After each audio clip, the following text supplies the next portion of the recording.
And just to introduce, we have tech heroes here.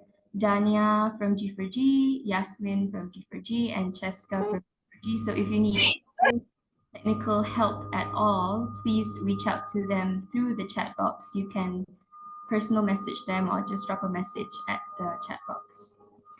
All right, and last but not least, have fun. I hope you enjoyed the conversation that we have today.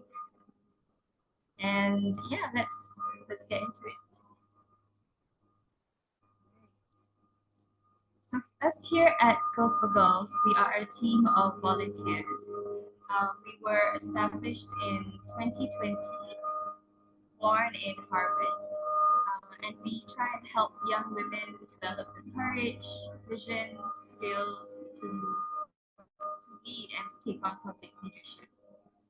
So we try and amplify the voices of young women, and we try and nurture them and encourage them to have hopes and aspirations so that they will eventually have the confidence and the power to change the world. And our founding team is, of course, comprised of all women, and we're a global NGO. This is the Malaysian chapter led by Izana. And then there are a lot of teams under G4G, the Growth and Partnership, which handles our mentorship programs. We have the social media team, of course, who handles and manages our Instagram. We have the recruitment team, so we're always looking for new volunteers or even new mentors to join us in our cohorts. We have the community development team that organizes webinars like these. And then we have myself at the people and culture, where we look after our own community, our own committee members, our own mentors and mentees. And then lastly, we have the monitoring and evaluation team, where we monitor what our impact is. So if you can go to the next slide, please. All right, so we do our work in under three pillars. So we have our mentorship programs. Sometimes organizations to have these mentorship programs. And then after that, we will meet with mentors during the mentorship programs. We'll meet with mentors, match mentors with mentees, and then we will go through the modules of some of the skills that they need, negotiation, leadership, and things like that. And then after we conclude the modules, we'll have we try and establish a good network. And activities like this, we try to empower our network and empower our alumni. We have, webinars on resume writing and interviewing skills workshop. We have a webinar on money with purpose.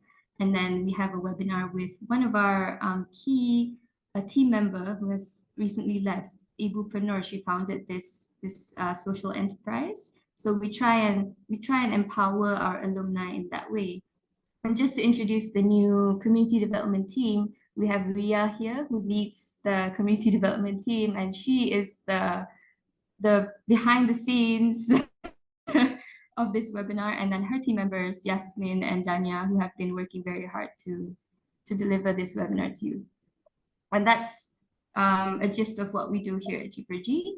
I'll just pass the floor to Axiata Foundation, Zahira, to explain a bit more about what Axiata does.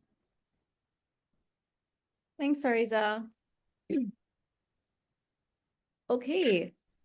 Good morning, everyone. I hope everyone is excited for the webinar. So I'll just take a few moments to give you an introduction to Axiata Foundation, if you know what we do.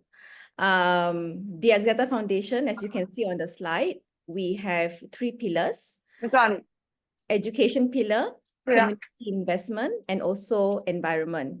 So for today, I will just deep dive into the education pillar because this is where the ADLP program sits. So I'll just give you a little bit of a background of what ADLP for girls is. So can I have the next slide, please?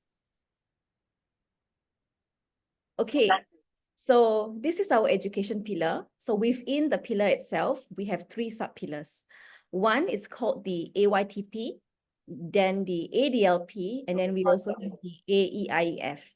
So for our friends who are joining in, dialing in from MRSM, They have been our big beneficiaries under the AEIEF pillar. So that's why we've invited them to join us today. But for the ADLP program specifically, as you can see, the topic of our webinar says it all. We are trying our best to be part of this journey to equip Malaysian youth with leadership skills as well as digital capabilities to strive in a digital world. So a lot of our programs capture, males, females, but specifically for this one, can I have the next slide? We are trying to impact girls. So that's why the program that we have here, it's called Axiata Digital Leaders Program for Girls. And we started participating in this program in conjunction with International Girls in ICT Day. Hello. The International Telecommunications Union, NKCOM's agenda in 2021. So since then, we have been introducing ADLP for girls through 3 different cohorts. And this year, we are in our 3rd cohort. We've collaborated with Celcom DG for our bootcamp. So if you are excited and want to be part of this journey next year, hopefully we will come back again with the same thing.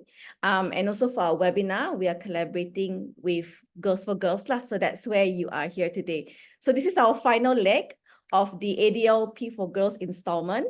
And we are grateful for all of the partners who have supported us in this journey today. Before I end, I would like to just whether Kamal, are you in the call? Assalamualaikum. Waalaikumsalam. Kamal, if you're in the call, you can unmute yourself to say a few words. Let me just check.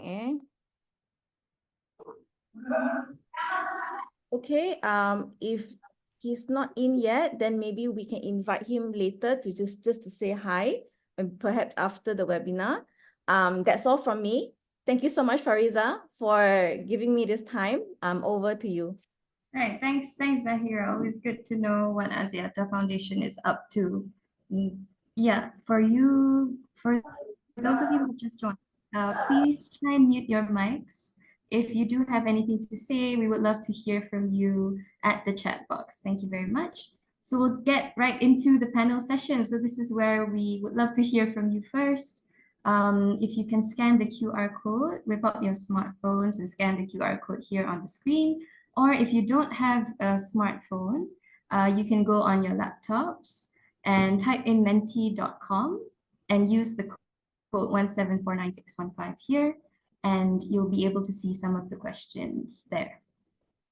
So I'll give you about 30 seconds to do that, and then you can start answering. I think the first question is, tell us about yourself. So if you're from MRSM, if you're from any universities, tell us how old are you, which form are you in, what subjects are you taking, or if you're working, where are you working, in what field are you working, if you have been working for a while, or if you have worked for about more than 6 years, let us know. We would love to know. Yes, I see most of you are in high school.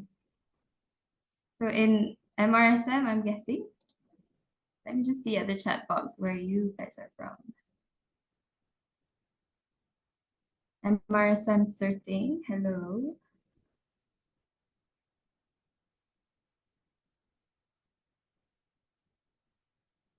MRSM SAS. MRSM SAS, MRSM PDRM, MRSM Kubang Pasu, MRSM SNP. Wow, so happy to have all of you here. And I guess that's it. Can we go to the next question? USM, hello, MRSM TGS.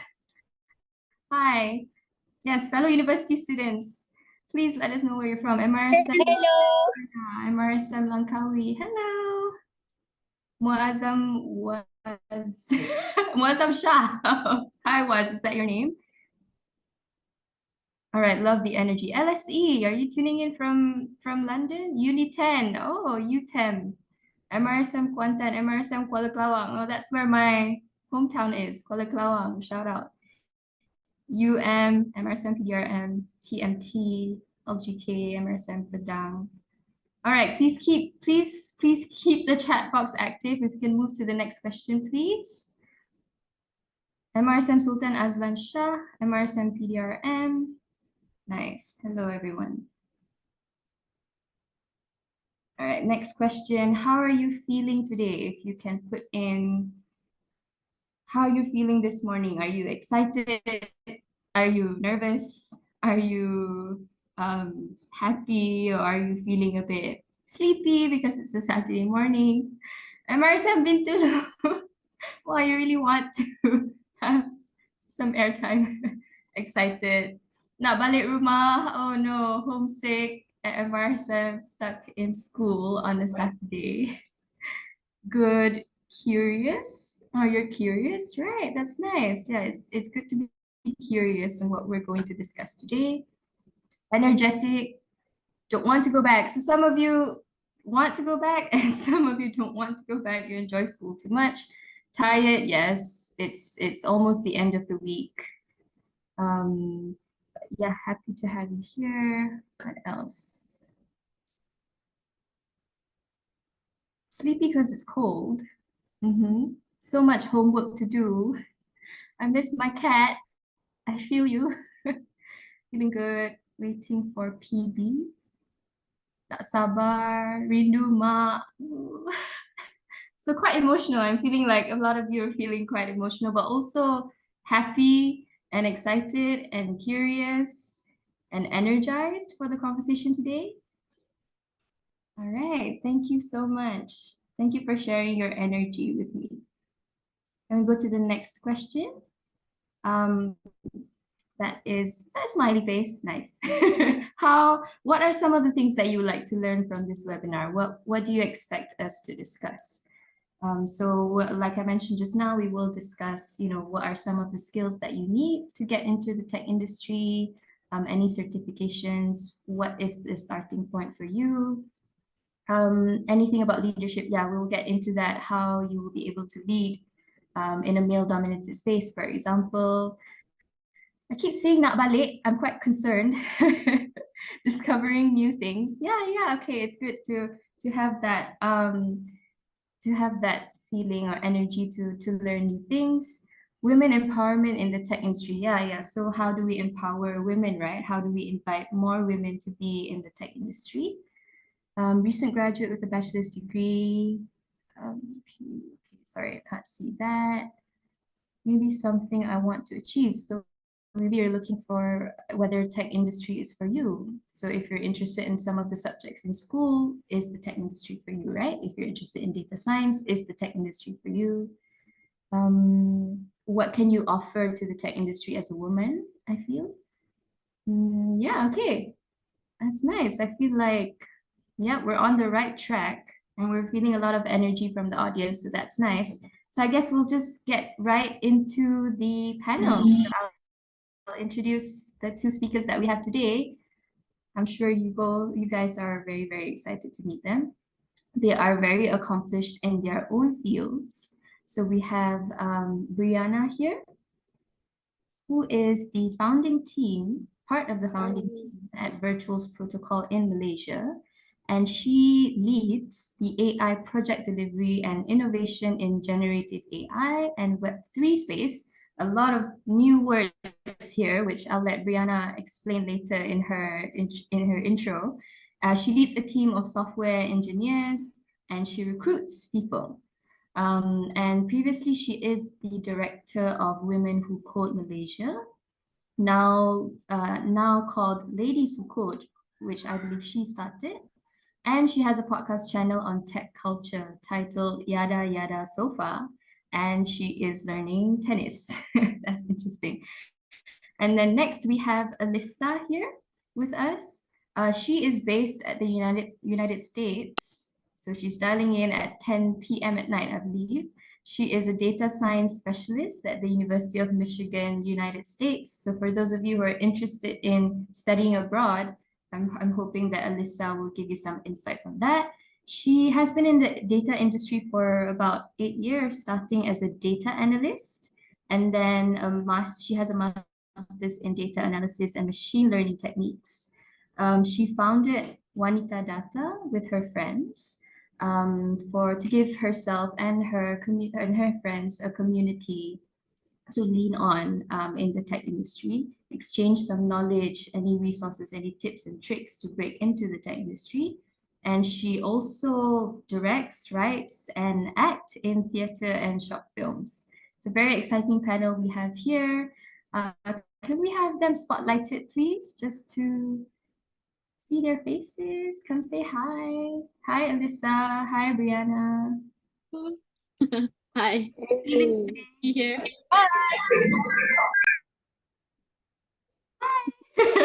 Are you named Elissa as well? Elissa's a comment. No.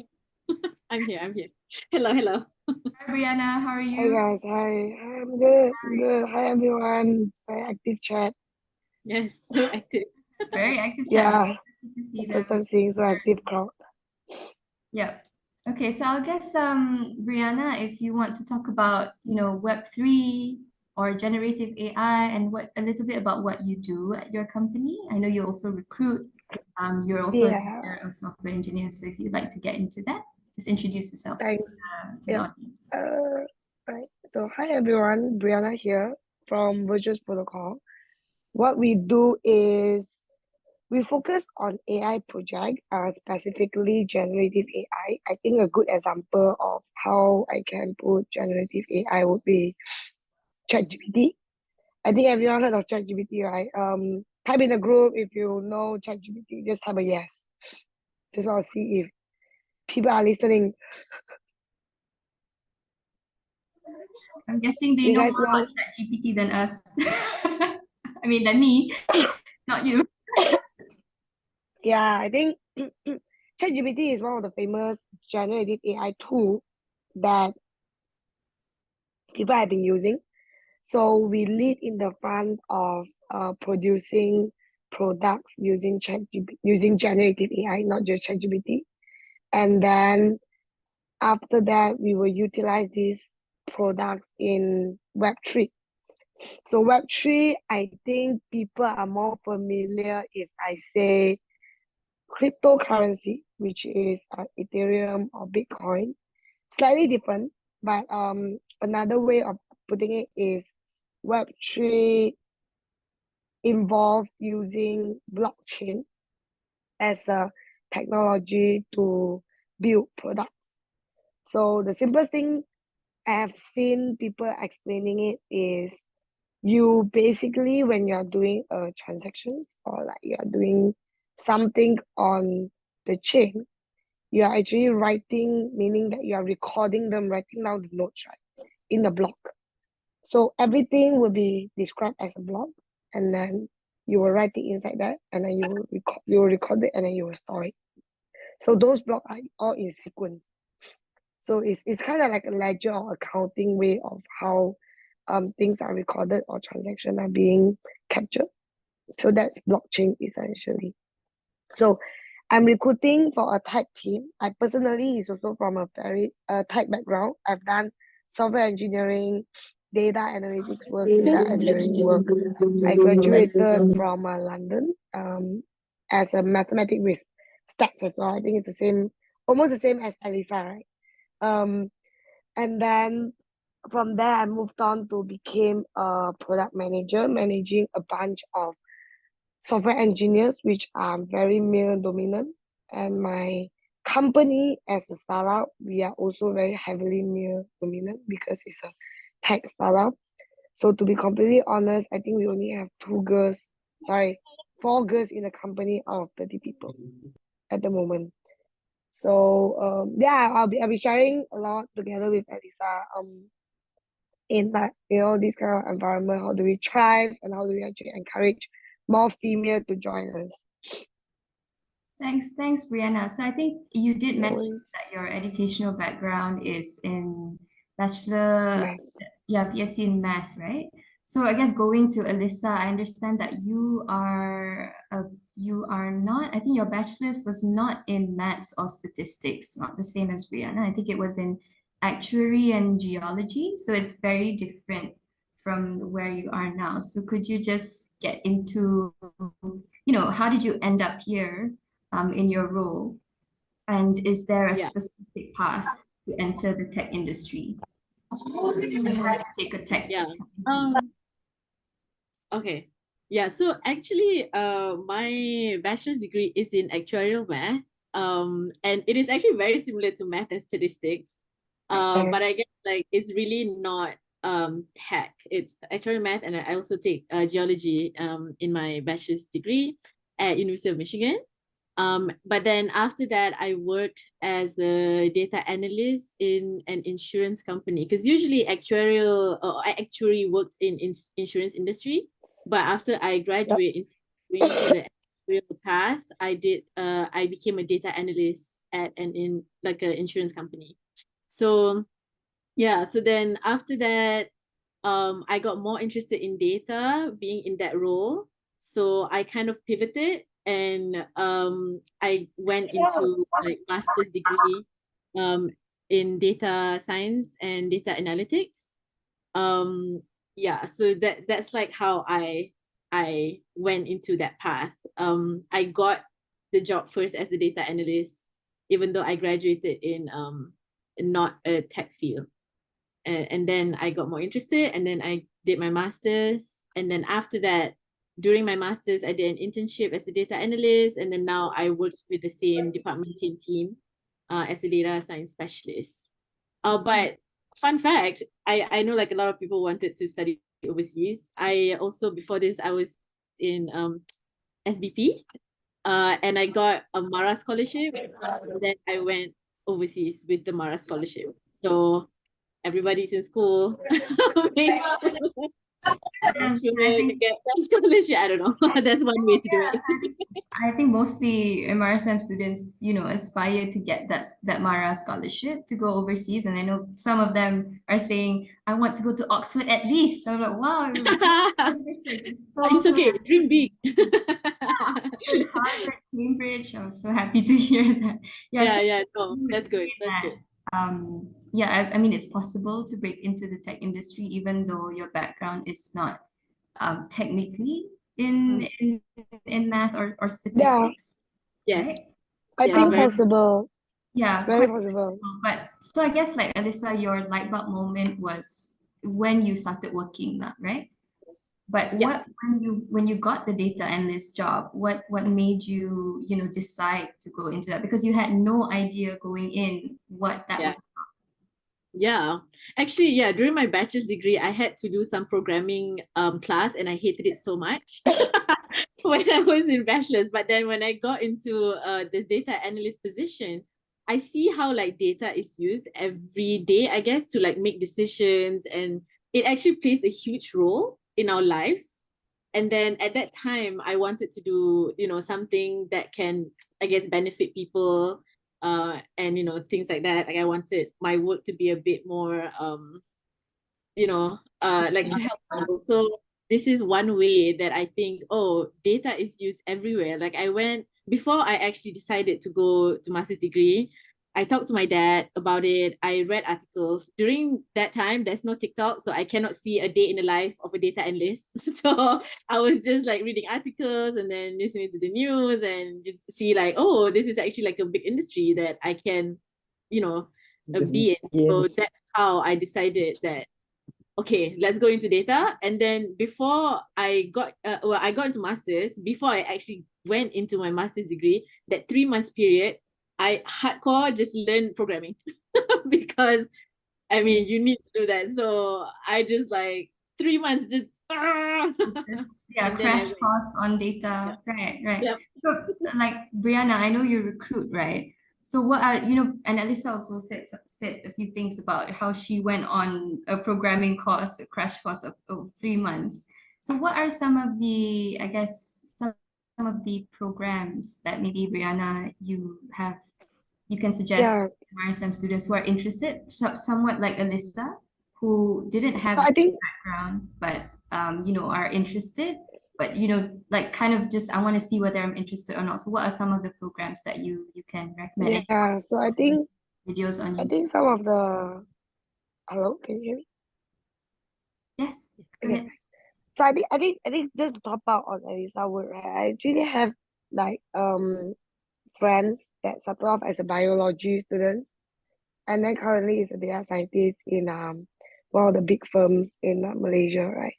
So key points to this is one, to be completely honest, to join in the tech industry, what I realized, you really need to have a strong interest to catch up with the technology out there. Like as a data scientist, data analyst, there are a lot of skills, technology, new libraries, new techniques ongoing at the moment. And what we were usually, when we are doing the hiring for fresh graduates, we look into one, your passion, your interest, how interested are you or how passionate are you in this role that you're applying, and that actually will be backed by like what Elissa said, whether you are putting in efforts into what you want to pursue or not. So like what Elissa did, she went on a courses, right, on this thing. We have seen trends of people going on boot camp. So you can actually attend like a 4 months boot camp, if I didn't mistaken, held by some of the universities. Example would be like the One University, I think. And then there's a Lim Kok Wing University also, I think they have a boot camp. And there's this thing, 42 KL. They are doing really great at boot camps as well. So a lot of people actually went into 42 KL boot camps and then came back and start applying jobs when they have the foundations. And then these are the one that you can actually get trained teachers to teach you, right? And there are some of the free resources online that you can check out. Example would be, I think Google have a couple of good courses. So just type Google data analytics, or like I think Microsoft Azure also have good courses learning about how do you use Power BI, which is one of the analytics tool that a lot of big company uses. The third one would be Lead Code. You can go on Lead Code, which is I can type in the group, right? I probably will do it later on after I finish the topic. So some of the coding website like Lead Code, Kaggle is very famous for people to pick up data. And then there are also HackerRank, which is slightly out of software and it's very software engineering dominated. But some of the company will actually ask for your ranking in Lead Code, HackerRank, or even Kaggle. So these are the three platforms that are pretty famous, and you guys can check it out.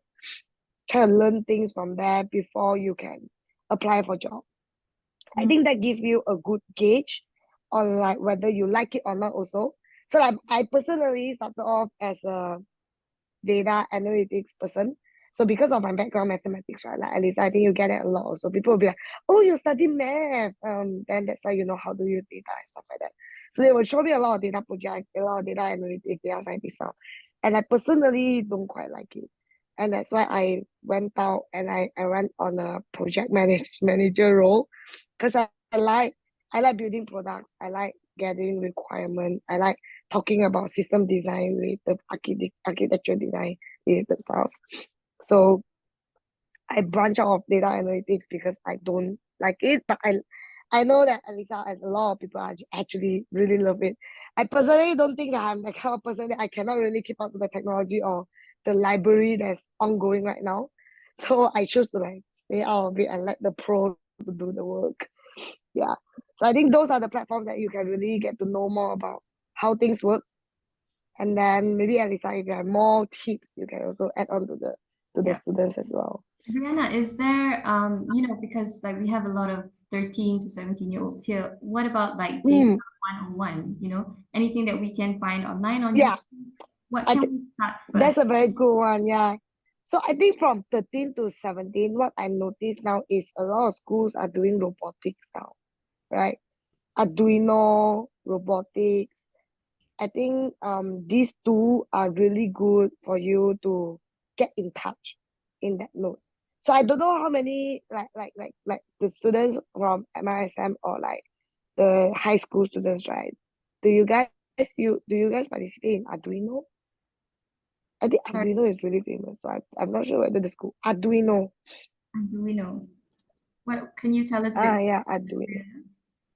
So Arduino is robotics. I actually don't really know how it works because I only heard it recently, but I know a lot of local schools in Malaysia right now, they are teaching Arduino. So basically, it's a robot, and then the students will then build the robot based on some sort of like a two button, and you can actually build logics in the robot. So the robot can essentially just move around with the logics that you build. So I think it's a curriculum or like a side courses that some of the schools are offering at the moment. And if you guys are really looking into it, there are also a few schools or like tuition center or like some center out there that offer these kind of courses that kids are just going there to play because they like to build things, right? They like to make the robot move. So they actually teach the kids to say that, oh, you can press this button, configure the robot such as when the robot moves, the robot know that I need to move to left. The robot know that I need to move to right. And then they will then start giving out a more difficult map that you will build a if-else function. So like if you see this color, then you will need to move this place. If you see this color, you move this place. So that actually helps kids to build up problem solving skills to make them know that, oh, this is how a coding works. Because those are like a basic coding. And actually a lot of people find talent from there. So that when they know that, high school kids actually went through Arduino classes or Arduino courses and they really enjoy it. I've seen a lot of good students or good like kids that's like kids that's like 13, 14-year-old. They are able to build really good coding map that is way better than a lot more adults out there. Right. So you would say that, I think in summary, if you are kind of interested in tech but don't know where to start in school, then you can join some of these robotics competitions or some of there are a lot of robotic society. Yeah, the society for you to get involved in. Yes, I'm sure there are as well. So I guess for the audience today, if you have no idea where to start, you're in school and you have no idea where to start, I guess what Brianna is saying is, you can go look for any opportunities in tech, and that could be in the form of competitions or courses that the school is offering, right? So Elissa, yeah, but just join robotic club. I'll come to you for a bit. You spoke about, some of the courses that you had taken. So could you elaborate just a bit on that? What are some of the things that you learned from there? Sorry, who is this question for? Elissa, please. For me, okay. What are the courses? Okay, yeah. So for data analytics, mostly I think the crash course that I took is definitely in Python, Python programming, and also SQL. So these two programming languages, is like the bread and butter, I guess, for data analytics, data scientists, data engineering. So for students or anybody who wanted to break into tech, look into those first, to see if you actually like coding. Because after taking that, I realized, oh, actually this is okay for me, I can do it. And then after that, I decided to, okay, let's just go with it. So those are the programming languages. And then as Brianna said just now, there's also things like Power BI, Excel. Excel is also like the bread and butter. I guess you kind of have to know Excel to do that. That's like the first requirement. And then you can go into Power BI or Tableau to like know how to do dashboarding. So if you are in school and you are curious on all of this, I would say go on TikTok and just be like a day in the life of data analysts, data scientists. And then there's a lot of resources now. You can go on YouTube and people will tell you from like top to bottom what this is all about. And you can get a lot of information from there. Yeah, because that's what I do as well, when I first wanted to explore, because I'm in finance and I wanted to explore what really do finance professionals do. I went on TikTok and Instagram and YouTube and just watched vlogs, right? Exactly. Like, day in the life. Yeah, so I think that's really, really spot on. But I think, Elissa, your point is also, if you're a university student, because I know some from USM, UM are here. Yeah. You are, say, taking a medical degree, okay, and you find out that in the middle of your medical degree, you're not, you don't like what you're doing. So then the first step would be maybe to take courses on programming, right? On Python or the other programming languages like R, right? Yeah, okay. Okay. Yeah, right. So, definitely. And then especially if you're in your medical degree, there's a big boom in like healthcare tech, healthcare analysis. So if you already have the knowledge, in medical degree, you will be very valuable. You just have to take like the programming languages or the tech things for you to get into the industry. I'm just saying. all right, thanks, Elissa. Brianna, I think you spoke about some of the technical skills that you had to have if you wanted to get into tech. But what are some of the soft skills? Because I know you recruit and you also lead a team of software engineers. So what are some of the soft skills like leadership or like what good work ethic that you look for when you want to recruit? So this is for the benefit of our university students. Yeah. So I would classify them into three. So one is really your passion, your interest, which will be shown as your effort into getting know more about things, right? Like whether you attend any courses, even attempt into building some small things like a landing page, website, or even try to analyze some data from somewhere, right? That would be a one, the interest. Second is resourcefulness. So what I mean by resourcefulness is when you hit something, when you have a problem, how do you solve it, right? So it's not really related to, I don't know how to code this thing, how do I do this? It's more like now I'm tasked to do something. How can I go about it? And often than not, as a fresh grad, you wouldn't know how to do things, right? And then like how do you actually get out of it without people actually spoon feeding you, right? So things like you try to ask for help from people, or you try to even ask ChatGPT, which is very famous, common thing now, or you try to Google, try to write it down and try to analyze what to do, kind of thing. So those are the things that people, like I personally, and after I spoke to a lot of like recruiters, they are looking into it, because a lot of times we don't want to just have a fresh grad that sit there and say that, oh, I tak tahu macam about me, I just sit here and read, right? We want people that is proactively that go out and tell people that, hey, you know what, how can I start with it? Or like, let me try to Google and see whether how this thing works. So resourcefulness is really important to me. Be more proactive in sourcing the how to do it and why I do this, and then proposing how you can do it better. So I think that's the number 2 one. And then the number 3 is really I guess these are the 2 key things. Let me think about it. Number 3 is more on like hardworking, because you are starting off as a fresh grad, and to be really hardworking into like doing things is also something that I'm looking at. Also things that like I don't mind, things that like a fresh grad that is like I don't mind doing extra things, right, kind of thing. Because I always believe that if you do extra things that's out of your scope, you actually learn more things, and that actually opens you up a bit more.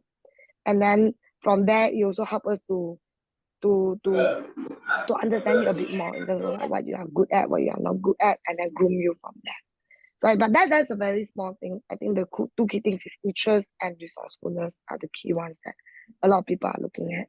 Other than the standard one, like respect people, be more curious about things, kind of thing. I think those are necessity. I wouldn't touch on that. But the one that makes differentiate you from other people would be that 2 things. Yeah. All right. So if I'm a university student and I'm applying to, I think any job, right? Any job, and especially it's any job. Yeah. I would need to highlight that, I am a problem solver and I take initiative and I'm not afraid to ask questions and get help from my colleagues. Yeah. And just to put yourself out there, right? So you just need to highlight soft skills in your CV, your experiences, competitions that you joined, or group assignments that you've had in university, and also be curious, especially highlight those skills in the interview. Right? Yeah, I think they will ask a lot of scenario questions. So just make sure you follow the STAR, the one that we know, right? Situation, action. The T is task, action, and then and then the last one, which is the R, right? So that the result, correct? So then use that to kind of source out what you're good at, and then like how you actually handle a problem. So just include like you actually reach out to help, you actually search the result yourself, use GPT, that kind of thing. I think those are good values. So alongside, having these courses and certifications, like a course in certification in Python or R, and that keeps you relevant, right, in the digital industry, you need to also have those soft skills, like taking initiative, being curious, asking help from your colleagues, taking on projects that are not even in your job scope, right? So that's what you should be highlighting.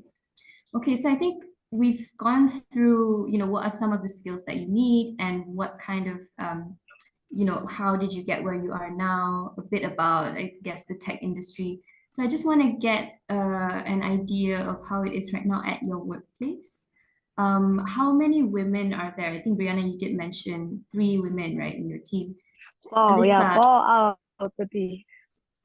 Elissa, being at the United States, I think you have, I'm not sure how many women there are in your team. Or men in your team. So if you can get into that, Elissa, what's the demographic there, or how many women are in the tech industry, and what kind of support do you get? Yeah, so I'm in a little bit of a different situation because I work at the university. So it is very academia space, like research. There's a lot of like students and all that. So in my department, actually, it's about 50-50, like 50% like men and women. So it's quite balanced. So if even throughout my career, my bosses have all been women. So I am at a very I guess a special place because I know tech industry is very male dominated, but yeah, it is. in spaces where I'm at is very there's a good amount of women. And you talk a tiny bit about like the support that I get when I'm in this kind of spaces, and it's actually very valuable. The spaces that I'm at right now, where there's a very a good amount of women, they actually want to help more women to be in this space. So I can tell you a story right now, if that's okay, about when I get this. When I first got my job, one of my bosses, my future boss actually, because I just got this job, she like texted me, pulled me aside, and just told me, "Hey, I'm talking to you right now, not as a boss, but just as a fellow woman. I'm going to teach you how to negotiate your salary because this is your first job, and it's very important for you to know how to negotiate your salary, especially for women, because not a lot of women do that." So just that kind of example is like it's very valuable for me to have another ally, another person that cares about my journey in tech. So far my experience is good in this industry. I don't know. Brianna, Yeah, it's nice to It's very hear. nice, yeah. Or I guess like the industry. I guess the industry is more mature there, right, in the US. Yeah. But Brianna, in Malaysia, how is it? In your company. I think I'll give an overview on like the landscape of the tech industry, not just in Malaysia, but I think I've seen it across a few regions like Singapore, Asia, and even in London as well, right? So back in my school, because of my school I graduated from Imperial College London, so like it's an engineering school, right, in general. So that school, we had like really I would say engineering courses is improving right now. So you get like 1 to 10, meaning 1 female to 10 guys kind of ratio, right? If you think about it. But if you go to a computer science one specifically, I think it used to be, from what my senior has been telling me, is 1 to 50. So like you don't really see a lot of girls in the computer science courses, right? But for the mathematics one that we see, I think I would say is 1 to 10 as well. So the ratio is improving. But when it comes to a technology, a tech industry, like a job kind of thing, right? It differs from different roles. So if you see product manager, UI UX designer, which is they design the product, right? data roles like data scientists, data analysts, you will see more girls. So I would say it's 1 to 5, right? It's the ladies that they want to get into tech industry. Usually they will start off as a product manager, project manager, and a UI UX designer. Data analytics, data scientists are getting a lot more attention for the past few years, and that's why we get a lot more attention from the female as well. For software side, I would say it's still at 1 to 10. Things are improving. We are seeing a lot more ladies at the moment. But for a company to hire, it's really hard to hire people, regardless of gender at the moment, right? But I would say it's still 1 to 10. My whole tech team at the moment is all guys. I can't seem to find a female at the moment.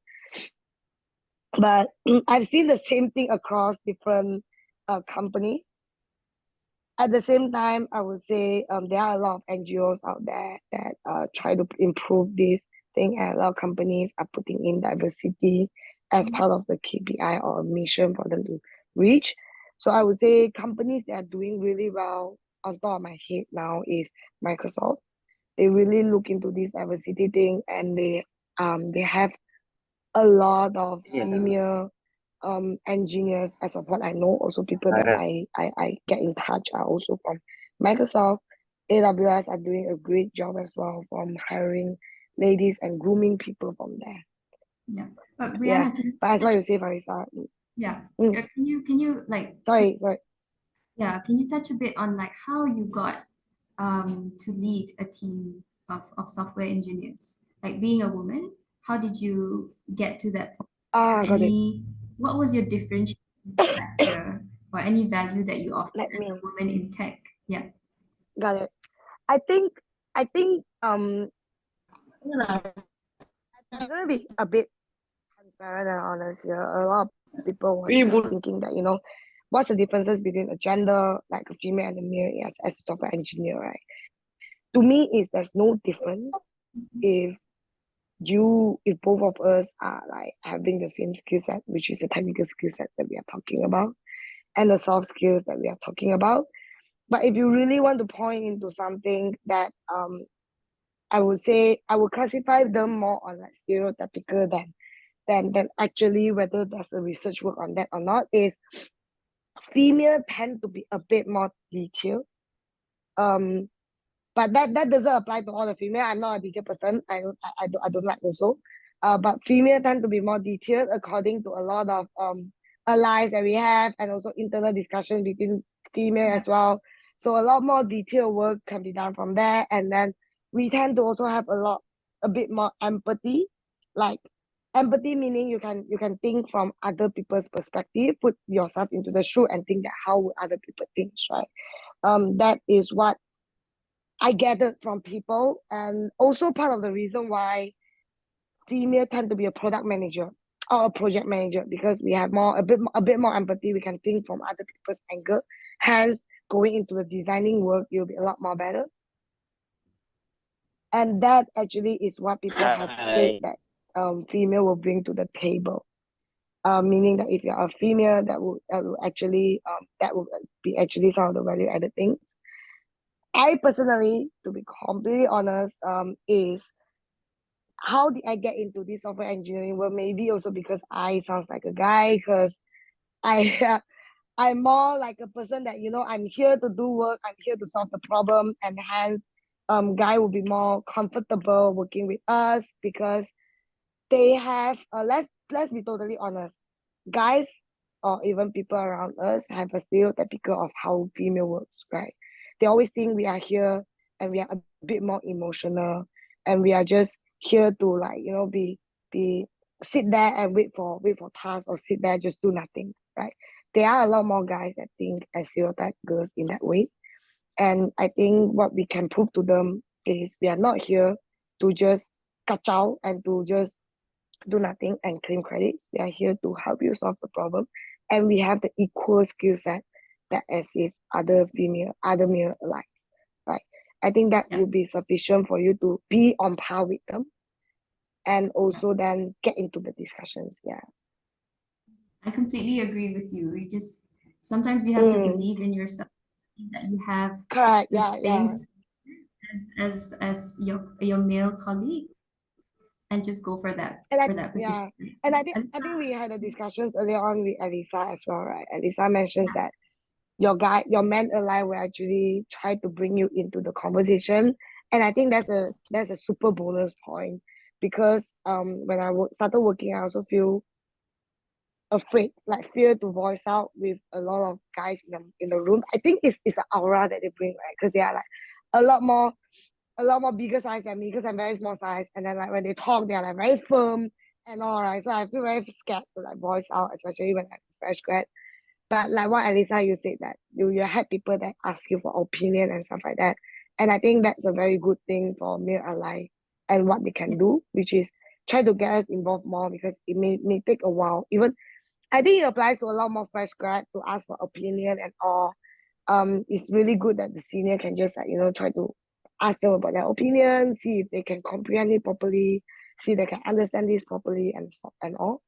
And that would be a bonus point to bring the ladies on and to try to let us prove ourselves. Yeah, I completely agree. And I think, Elissa also did say that there was someone in her community that actually tried and said to her, what should she look out for in salary negotiation or something like that, right? And I think I also like your point on male allies and how and how men can encourage women to speak up and give the space and hold the space for them to speak up and be confident. Yeah. They shouldn't, I mean, they should give the space, they shouldn't dominate the discussion, and should give opportunity. Yeah. Right? So I guess from both of you, Elissa and Brianna, if we could have some, what do you think, how can we encourage more women coming into the tech industry? You can touch on, like having a community behind you, or like Brianna has spoken, having male allies. How can we, as teachers, as fathers, as mothers, or as fellow women, how can we encourage more women to come into tech? Brianna, sorry, Elissa, maybe you can go first. Yeah, so I think what Brianna just said is like a prime example of what I'm going to touch on, which is like representation. Women representation is very important, because as you said just now, there's a lot of stereotypes about women that we, not everybody is like that, or like not just women are like that. So with your example just now, like looking at you having getting to that lead position and stuff like that, so that kind of representation is what we need for more of us to get into this industry. Because when you see someone can be a lead, you are more likely to go for that thing. So in my example, like my bosses are mostly female, so I'm like, yeah, I can do that, she can do that, like why can't I do that? So that is like one of the things that I think is super important for us to have, which is representation, where people can see that we can do this also. So yeah, like that's also the reason why I started Wanita Data and all of that, because we want this kind of representation. It's really hard to see women in tech when you go to like panels or conferences and everything like that, and it's like all the panels are male, it's really hard. So you have to like dig in and find those like representation for you to see that there are other women in this thing as well.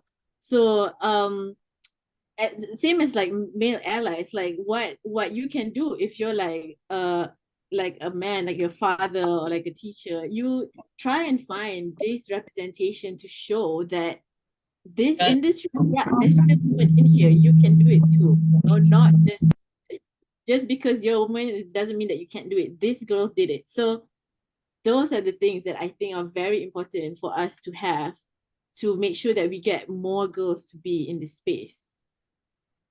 And that's why you also have the Wanita Data, right? It's to give that, highlight women's achievements in the tech industry, and to also have a community to support each other to get into the industry, right?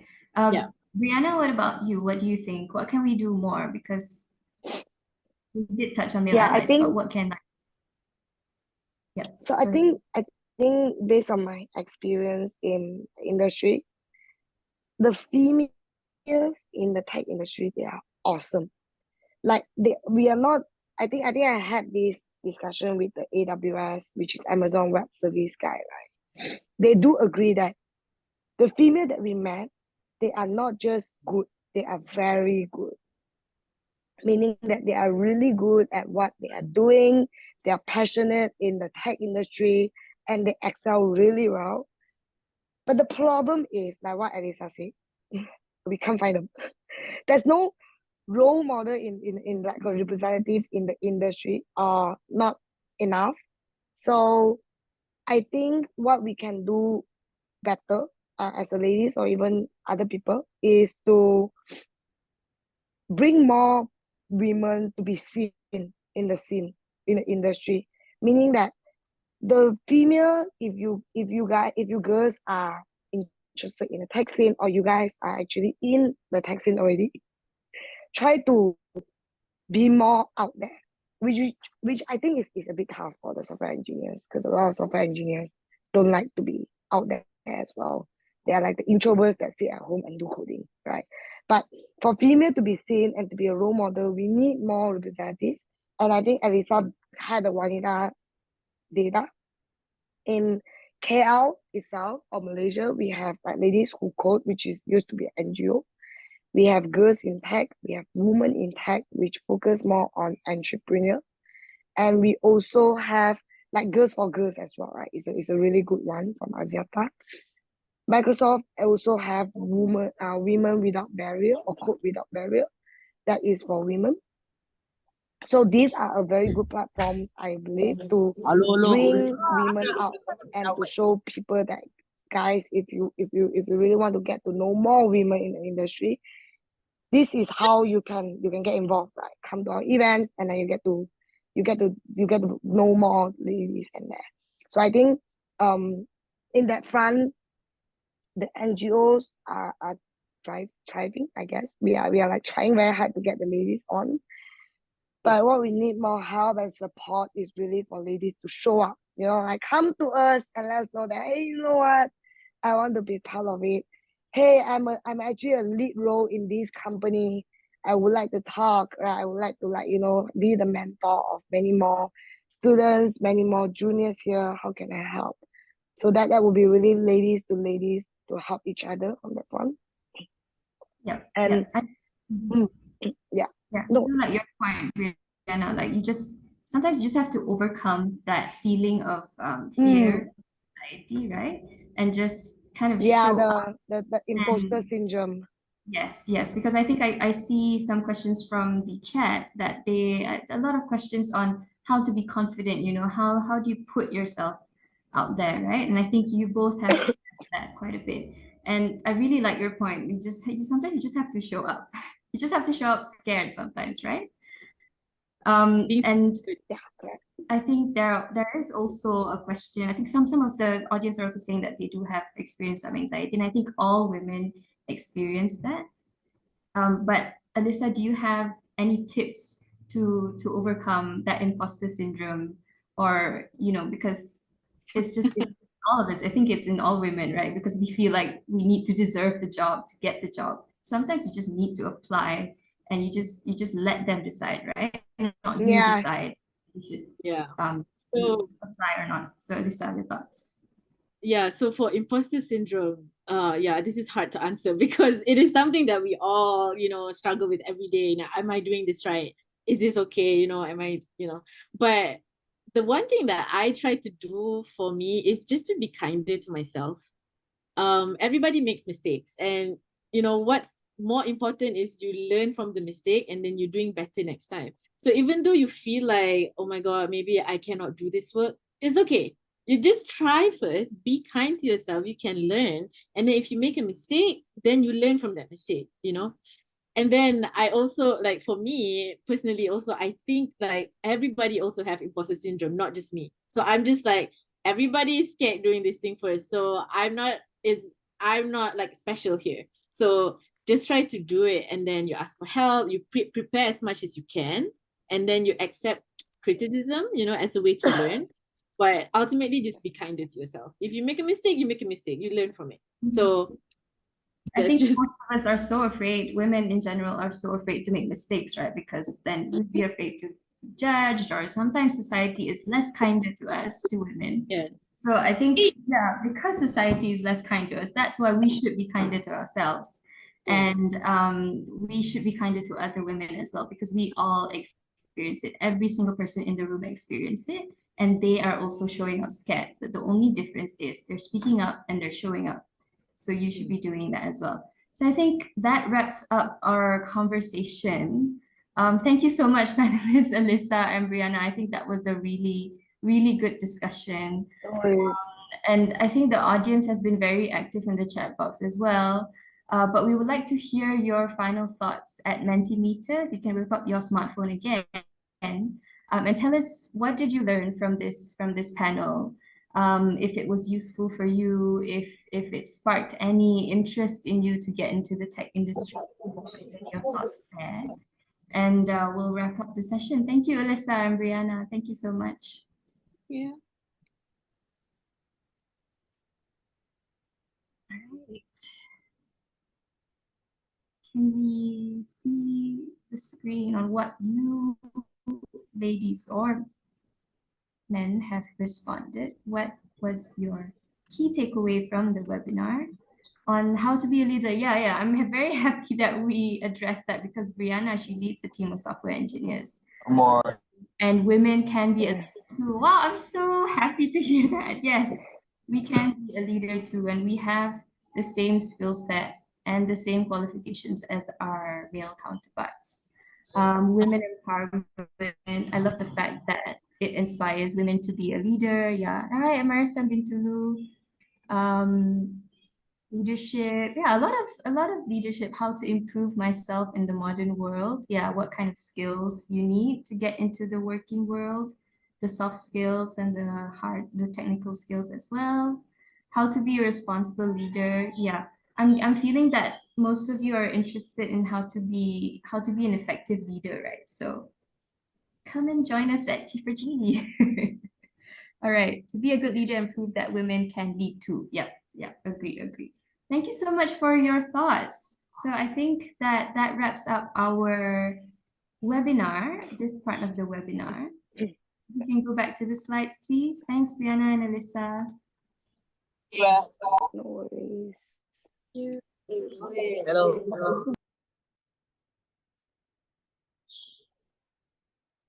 All right, so next I'll just go through what Axiata has in the pipeline. So there is this University Leadership Development Program. Some of you are in Form 5, maybe are taking SPM this year, and some of you are already in university. So this ULDP by Axiata Foundation is a 2-week leadership development program for Malaysian undergraduates. So undergraduates, you can consider this. Either if you're studying locally or abroad, you're welcome to apply. And if you're an aspiring CEO, you're more than welcome to apply, because this program will go into, I think, business acumen skills that you need to have, or business knowledge skills. So it starts on the 17th of August, and it runs for 14 days. The program value is 12,000, but they are giving it away for free for you. So do apply if you check all these boxes here below. If you're a Malaysian citizen, if you're an undergraduate studying locally or abroad, and if you just have the passion and the leadership skills or the passion for business, then you should definitely apply. And next, I'm happy to reintroduce our community development lead, Ria Rizwan. She will be explaining a little bit on what's upcoming for G4G. So we have this personal branding workshop. Ria, if you'd like to talk a bit more on that. Hi everyone, how are you? I hope your morning has been good. Thanks Elissa and Brianna again. I think myself is the program that you're watching today is a collaboration with G4G Malaysia, which is a community development program with Axiata Foundation. So next, we will have our personal branding workshop actually in September. So this will be a bit intimate. It's not going to be hundreds and hundreds, but we will be having this as not webinar, is a face-to-face workshop. The venue will be TBC, but we have locked in the date for 21st September on a Saturday. So what would it be like? It's especially for is especially for you guys who are, searching yourself whether how do you actually present your experience, your background, your skills in a better way. I mean, like, how do you present yourself on your LinkedIn, on your CV as well, and how do you build that portfolio for yourself as a person. And I think this might be most applicable, especially if you are like towards mid-career. It could be like early to mid-career, so you're looking for something to brand yourself as a person in, whether it's in entrepreneurship or whether it's in the corporate. So that QR code over there is actually to have a view at the next, I mean, the portfolio that we have, just an example of how branding portfolio can look like. And it will be delivered again by Cheska Tatiana, who is also our G4G social media lead. And she's basically also a management consultant and a trainer herself. So we look forward. And if you guys want to know how to register, do follow us on Instagram, on LinkedIn. We'll be posting the whole registration and the details over there coming soon. So I think that will be from me, Fariza. I think after this will be Q&A perhaps. All right. Yeah. Thanks, Ria. Yes, I think personal branding is very important, and the audience is very keen on looking how to improve your confidence, right, and overcome that fear. So I think personal branding will address a bit of that. So if you want to sign up, you're more than welcome to. If there's time for Q&A, I think we can address some of the questions from the chat box. Elissa and Brianna. Is the tech industry suitable for non-data science and computer science background to enter? I think Elissa on this. If you can just elaborate. Oh, hello. Fariza, I think you're muted. Oh, sorry. It's okay. I just heard my name and then I lost the question.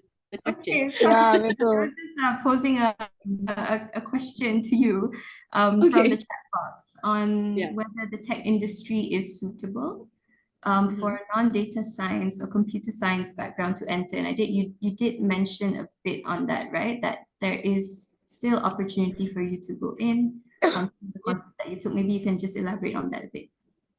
Yeah, of course. If you're not in data science, data analytics, there's a lot of other avenues in tech. I think Brianna also mentioned this. You can be a product manager.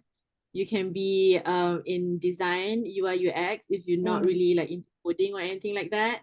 And then there's a lot of, I think, opportunities to be, project management, basically, I think, if you want to do tech that is not coding. But if you just don't want to do data science, data analytics, there are data engineering, there's software engineering, there's so much more in tech that needs, coding skills and things like that. So Okay. So you did say that tech is not just programming, right? There are so many things in tech that you can explore.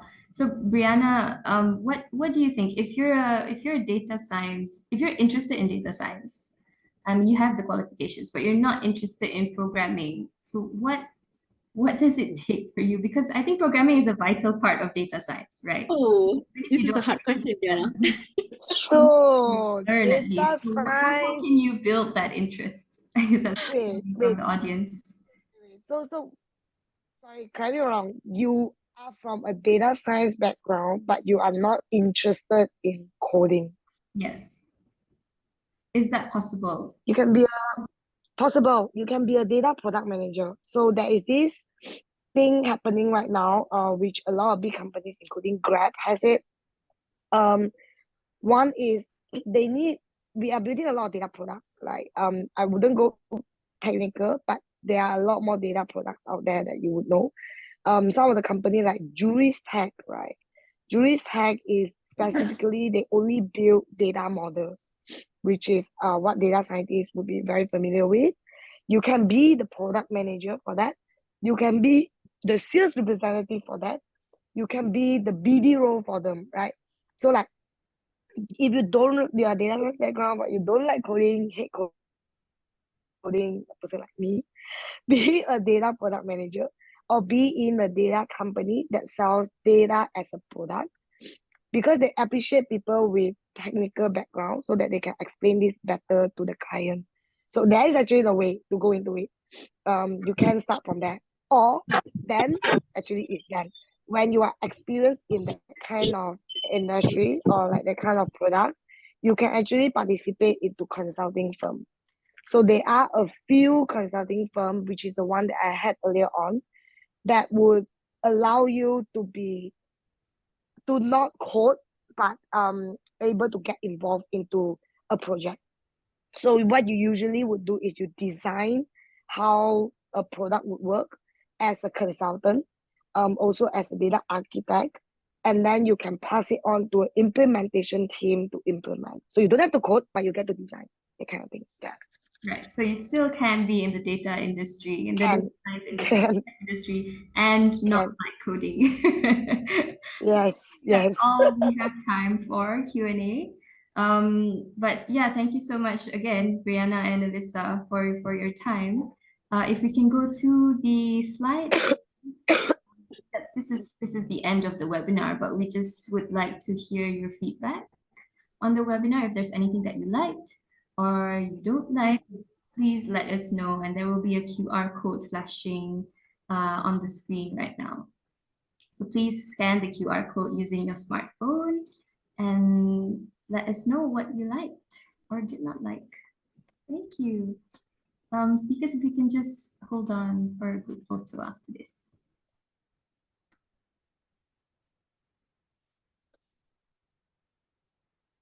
Right.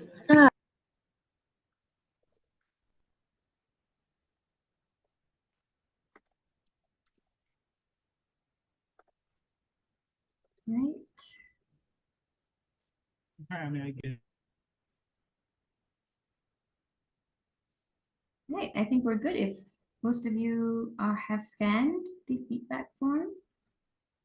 We can wrap this up, I think.